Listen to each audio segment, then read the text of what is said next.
جب حضرت مہدی کی قیادت میں مسلمان صاحب ایمان اہل عرب یہودیوں اور عیسائیوں کی طاقت سے ٹکرائیں گے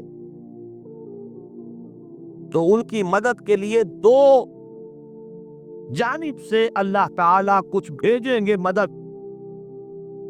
ایک تو آخری مرحلے میں مدد آئے گی حضرت مسیح عیسیٰ ابن مریم کا نزول، جو یہودیوں کی طرف رسول بنا کر بھیجے گئے تھے. انہیں یہودیوں نے اپنے خیال میں سولی پر چڑھا دیا، لیکن اللہ نے فرمایا وما صلبوہ وما قتلوہ ولکن شبہ لہم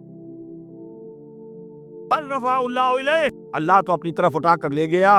اور احادیث سے صحیحہ جو کہ ہمارے ہاں متواترہ کے درجے میں، وہ احادیث جو صحیحین کی ہے، ان سے ثابت ہے کہ حضرت عیسیٰ ابن مریم دوبارہ زمین پر آئیں گے.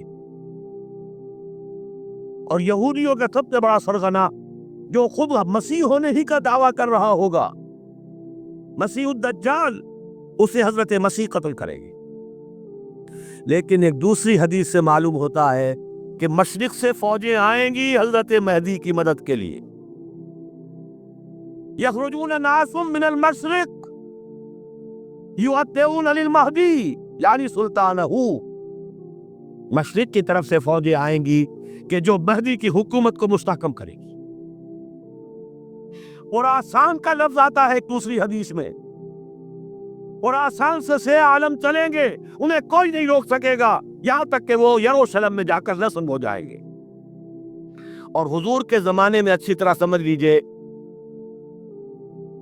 ہند کسے کہتے تھے حضور کے زمانے میں؟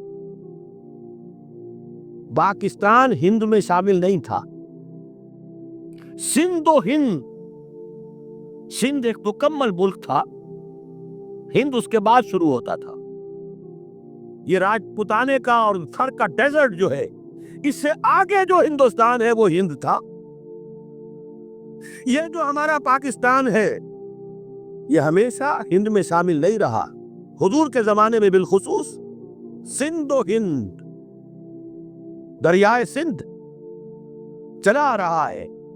یہ ساری ٹریبیوٹریز جو پنجاب کے اندر اس کی ہے، یہ سب ایک علیحدہ ملک ہے جو اس زمانے میں سندھ کہلاتا تھا. اور نمبر 2 یاد کیجئے، اس زمانے میں خراسان ایک علاقہ تھا جس میں موجودہ افغانستان کا 2/3، تھوڑا سا حصہ ایران کا، اور جہاں تک میں تحقیق کر سکا ہوں آج تک پاکستان کا بھی علاقہ، خاص طور پر مالاکنڈ ڈویژن جو اس خراسان میں شامل ہے.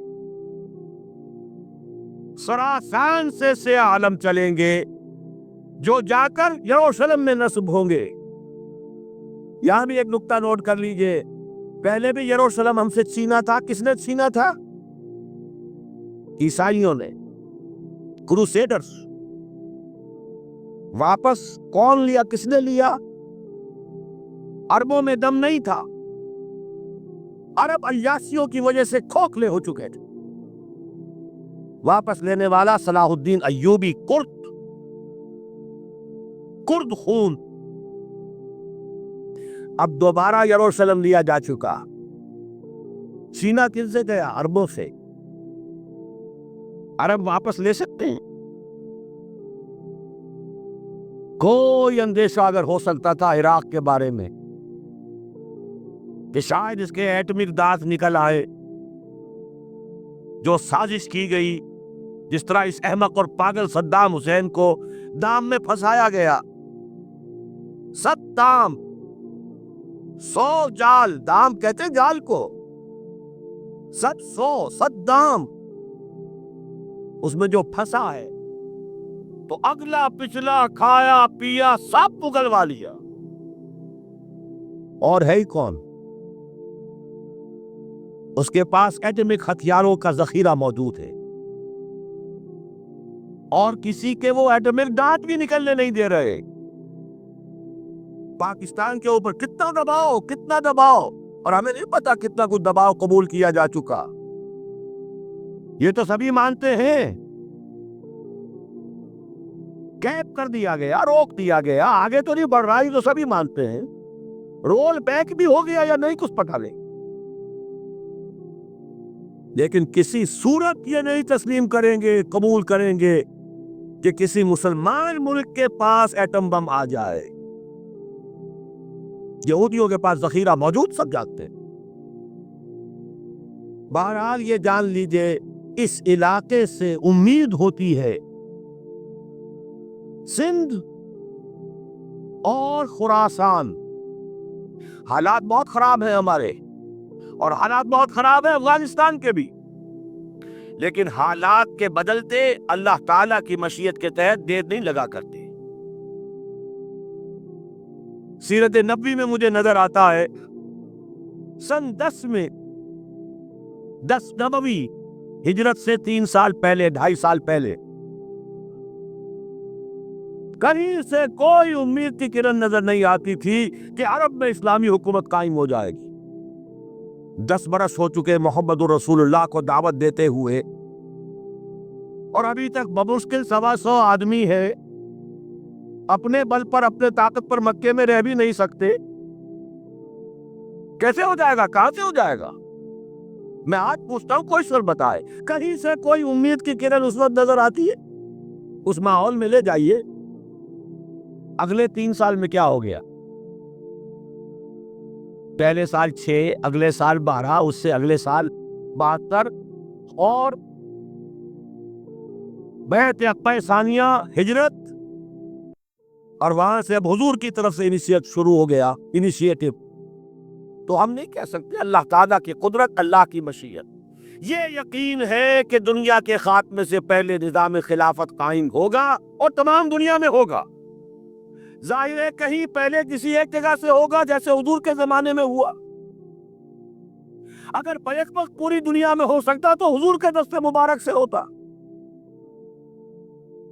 اگر حضور کے دست مبارک سے بھی ایک ملک میں ہوا، جزیرہ نما عرب میں ہوا، پھر حضور کے امتی ہیں نا، ابو بکر ہے، عمر ہے، عثمان ہے، صحابہ کرام کی فوجیں نکلی ہیں، امتی ہیں. امتیوں کے ہاتھوں اس کی توسیع ہوئی. اب بھی یہی ہوگا، کسی ایک علاقے میں ہوگا. میرا گمان ہے، میں یہ یقین سے نہیں کہہ سکتا. گمان بھی میرا ان احادیث کی روشنی میں ہے جو میں نے آپ کو بتا دی اور موجود ہے اس کتاب کے اندر. علامہ اقبال نے بھی انہی کے حوالے سے کہیں کہا ہے، میرے عرب کو آئی ٹھنڈی ہوا جہاں سے، میرا وطن وہی ہے، میرا وطن وہی ہے. اس علاقے سے کچھ ہونے والا ہے اور ہوگا انشاءاللہ. میری زندگی میں نہ ہو، آپ کی زندگی میں نہ ہو، کوئی پرواہ نہیں. حضرت حمزہ تو شہید ہو گئے غزوہ احد میں. 5 سال کے بعد حضور مکے میں داخل ہوئے ہیں فاتح کی حیثیت سے. حضرت حمزہ کی نگاہوں نے، ان آنکھوں نے تو نہیں دیکھا، عالم ارواح میں اللہ نے کیا مشاہدہ کرایا ہوگا انہیں، وہ تو ہمیں معلوم نہیں. 5 صحابہ شہید کر دیے گئے مکے ہی میں. بہت بڑی کامیابی. اپنی جان لگا دیں، اپنے آپ کو کھپا دیں، اپنے آپ کو مٹا دیں. جس طرح روڑی کوٹ کر بنیادوں میں بھر دی جاتی ہے، ہماری ہڈیوں کا چورا بنا کر اور ہمارے خون کے اندر اسے بھون کر اگر وہاں ڈال دیا جائے، اس سے بڑی سعادت کوئی نہیں. اس پر تعمیر ہو خلافت علی منہاج النبوہ کی، ہم اس کی بنیاد کے اندر دفن ہو جائیں، یہی بہت بڑی سعادت ہے. لیکن یہ ہوگا. میں نے عرض کیا تھا کہ یقین ہے مجھے کہ ہوگا، اور ہر صاحب ایمان کو یقین ہونا چاہیے کہ ہوگا. باقی یہ کہ یہ آثار ہیں اور احادیث بھی ہیں، اور 400 برس کی تاریخ بھی بتاتی ہے کہ یہیں سے ہوگا. 1000 برس تک سارے مجددین امت عالم عرب میں پیدا ہوئے. 4ویں صدی کا مجدد اعظم شیخ احمد سرہندی کہاں دفن ہے؟ سرہند میں، ہندوستان میں. 12ویں صدی کا مجدد اعظم شاہ ولی اللہ دہلوی کہاں دفن ہے؟ دہلی میں. 13ویں صدی کا مجدد اعظم سید احمد بریلوی، ان کے تو قبر بھی معلوم نہیں، لیکن ان کا خون جذب ہوا دریائے کنہار میں، اور ان کے سینکڑوں ساتھیوں کی لاشیں اس بالاکوٹ کے مقام پر. 14ویں صدی کے مجدد اعظم شیخ الہند، لیکن ان کے ساتھ ساتھ اتنے اعظم رجال علامہ اقبال جیسا مفکر، مولانا مودودی جیسا مصنف، مولانا الیاس جیسا مبلغ کہیں اور ہمیں دکھا دیجئے آپ۔ میں کل کہیں عرض کر رہا تھا، دیکھیے پہلے جو ہے 1000 برس تک ہر خیر ہندوستان میں باہر سے آ رہا تھا۔ معین الدین اجمیری باہر سے آ رہے ہیں، شیخ علی حجویری باہر سے آ رہے ہیں، سندھ میں جتنے اولیاء دفن ہیں سب کے سب باہر سے، ایران سے چلے آ رہے ہیں۔ لیکن جیسے ہی 11ویں صدی شروع ہوئی، ریورس ہو گیا آرڈر۔ اب سلسلہ مجددیہ نقشبندیہ اب ہندوستان سے نکل کر پھیل رہا ہے۔ پورا افغانستان، پورا ترکستان، تمام یہ ترک ریاستیں جو آزاد ہوئی ہیں ابھی USSR کے خاتمے کے بعد، یہاں تک کہ سائپرس، جزیرہ قبرص، پورا ترکی جو اب بھی ہے موجودہ ترکی، سلسلہ مجددیہ نقشبندیہ کہاں سے چلا؟ ہندوستان سے پھیل گیا پورے عالم اسلام۔ مفکر، علماء دین کا اور تمام علوم دینی کا مجدد شاہ ولی اللہ دہلوی، خالص ترین جہاد فی سبیل اللہ دور صحابہ کے بعد جماعت مجاہدین جام شہادت نوش کیا، سینکڑوں ہمارے مجاہدین۔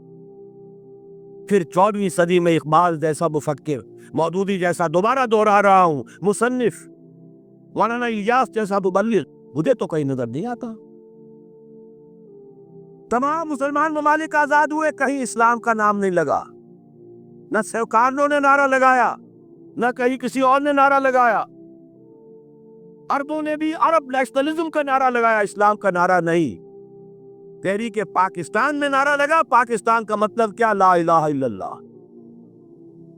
صبح عرض کر چکا ہوں، تحریک خلافت پوری دنیا میں کہیں نہیں، صرف بر عظیم پاک و ہند میں۔ اور کیسی تحریک خلافت کہ ہندو شریک ہوئے، گاندھی شامل ہوا، پورے ہندوستان کو جس نے گنجا دیا۔ یہ دوسری بات ہے کہ جب سن مصطفیٰ کمال نے ختم کر دیا تو کیا کرتے؟ مدعی سست لواچس۔ نوٹ کرنے کی بات ہے، کچھ آثار ہیں، 400 سال کی تاریخ ہے، بتا رہی ہے پاکستان کا قیام خود ایک معجزہ۔ یہ ساری چیزیں مشیت ایزدی میں کسی بڑے خیر کا پیش قدمہ ہے، پیش خیمہ ہے، مقدمہ۔